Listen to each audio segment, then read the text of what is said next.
Hello সবাইকে, আমি কিন্তু আজকে ভীষণ খুশি। আজকে আমার বাড়িতে অতিথি ভরে যাবে এসে। আর কালকে অতিথি থাকাতে কিন্তু আমি ভিডিওটা মেক করতে পারিনি। এটা ছিল গতকালকের ভিডিও। আমার বাবা, মা, শাশুড়ি ওনারা সবাই আজকে আসবেন। আমার বাসায় অতিথি আসলে কিন্তু আমি কখনোই অখুশি হই না। আমি সবসময় যতটুকু সামর্থ্য থাকে আমার ততটুকু দিয়ে চেষ্টা করি।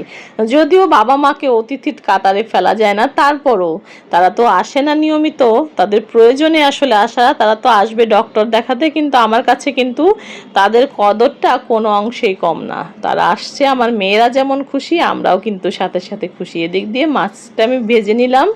মাছটা ভেজে একটু ডালও রান্না করে নিব, কারণ ডাল ছাড়া শেষ পাতায় কেন যেন খাওয়াই হয় না সবার। যেহেতু মাছটা ফ্রেশ ছিল, রান্না করতেও ভাল লাগছিল।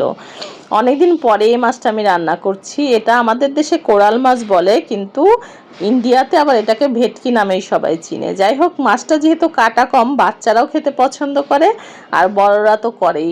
এই মাছে কিন্তু ঝোল খেতে একদমই ভালো লাগে না। তারপরেও যেহেতু অনেক মানুষই হবে আমার বাসায় আজকে, এই জন্য একটু ঝোল রেখে দিলাম অল্প করে। আর ডাল তো আছেই, এই কারণে ঝোলের আসলে অতটা প্রয়োজন নাই। এদিকে প্রহর প্রিয়তি খুব সুন্দর করে টিপটপ করে আমার ড্রয়িং রুমটা গুছিয়ে তারা কিন্তু খেলছিল, মানে ওয়েট করছিল তারা কখন তার দাদু, ঠাম্মা, দিদা এরা আসবে।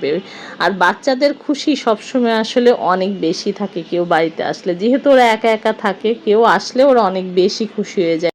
এদিকে কিছু বেগুন কাটা ছিল আমার, এগুলো আমি একটু মশলা দিয়ে, একটু নুন, হলুদ, শুকনা মরিচের গুঁড়ো দিয়ে মেখে রেখে দিয়েছিলাম, আর সামান্য একটু চালের গুঁড়ো দিয়েছিলাম যাতে একটু ক্রিস্পি হয়। হঠাৎ করেই দেখি প্রহরের চিৎকার। কি ব্যাপার, প্রহর চিৎকার করলো কেন? ওমা, প্রিয়তি দেখে একটা বড় সড়ো ব্যাগ নিয়ে ঢুকে গেছে, তার দিদা ঢুকছে। দিদার মুখটা দেখে প্রহর প্রিয়তি তো ভীষণ খুশি হয়ে গেছে। সত্যি কথা বলতে কি, প্রহর প্রিয়তির না দিদার প্রতি টান বেশি, কারণ আমি যখন জব করতাম তখন আমার মাই কিন্তু ওদেরকে ছোটবেলায় রেখেছে। আর আমার মার সাপোর্ট না পেলে ওটুক টাইমও বোধহয় আমি জবটা কন্টিনিউ করতে পারতাম না। যাই হোক, সেগুলো পুরনো গল্প, সেগুলো আর নাই বা বলি। আর এদিকে প্রিয়তি খুবই মজা পাচ্ছিল। তার ঠাম্মা তো উঠতেই পারছিল না, কারণ সিঁড়িতে ওঠা ওনার জন্য বেশ কষ্টদায়ক ছিল। তার বাবা কোনো রকম কষ্ট করে তাকে উঠিয়েছে। যেহেতু আমার বাবা মার সাথে আমার শাশুড়ির সম্পর্ক খুব ভালো, এবং আমাদের বাড়ি বলেছিলাম না পাশাপাশি, এই জন্য কিন্তু তারা সবসময় একসাথেই আসা যাওয়া করে যখন যে দরকারি আসুক না কেন। আর এটা কিন্তু আমাদের জন্য একটা ভালো দিক, কারণ দুই বাড়ির সম্পর্ক ভালো থাকলে আমরাও ভালো থাকবো। সন্তানের জন্য একজন বাবা মার কতটা ভালোবাসা থাকলে এরকম একটা মাটির পাত্র সাথে নিয়ে আসতে পারে পিঠা খাওয়ার জন্য। মায়ের ঘরের এমন কিছু নাই যেটা আমার বাসায় চলে আসে না। একদম কাসুন্দি থেকে শুরু করে আমসত্ত্ব, লেবু, দুটো কলা ছিল, সেই দুটো কলাও আমার বাবা আমার মেয়েদের জন্য নিয়ে এসেছে। চিন্তা করা যায় ভালোবাসার পরিধি কতটা বড় হইলে এরকম ঘটনা ঘটতে পারে।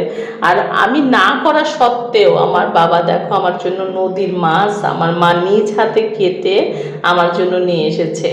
বাবা মার ভালোবাসায় স্বার্থ থাকে না, কিন্তু আমরা সন্তানেরা অধম।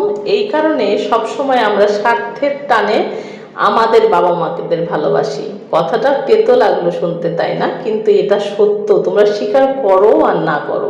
আমার শাশুড়িও কিন্তু পিছিয়ে নেই, সেও কিন্তু কিছু আম নিয়ে এসেছে, বাড়ির কাঁঠাল নিয়ে এসেছে। আর যেহেতু খাওয়ার টাইম হয়ে গিয়েছিল, এই কারণে এত ভিডিও করাও সম্ভব হচ্ছিল না। এদিকে আমি আমার বাবাকে খেতে দিয়েছি। আর গতকালকের দুপুরের মেনুতে আমার ছিল মাছের মাথা দিয়ে লাউ ঘন্ট, একটু পাতলা করে ডাল ছিল ধনিয়া পাতা দিয়ে, ছিল কোরাল মাছ, ছিল বেগুন ভাজা, আর ছিল সালাদ। সন্তান ভালোবেসে বাবা মাকে যাই দিবে না কেন, সেটা কিন্তু বাবা মার কাছে অমৃতই লাগে।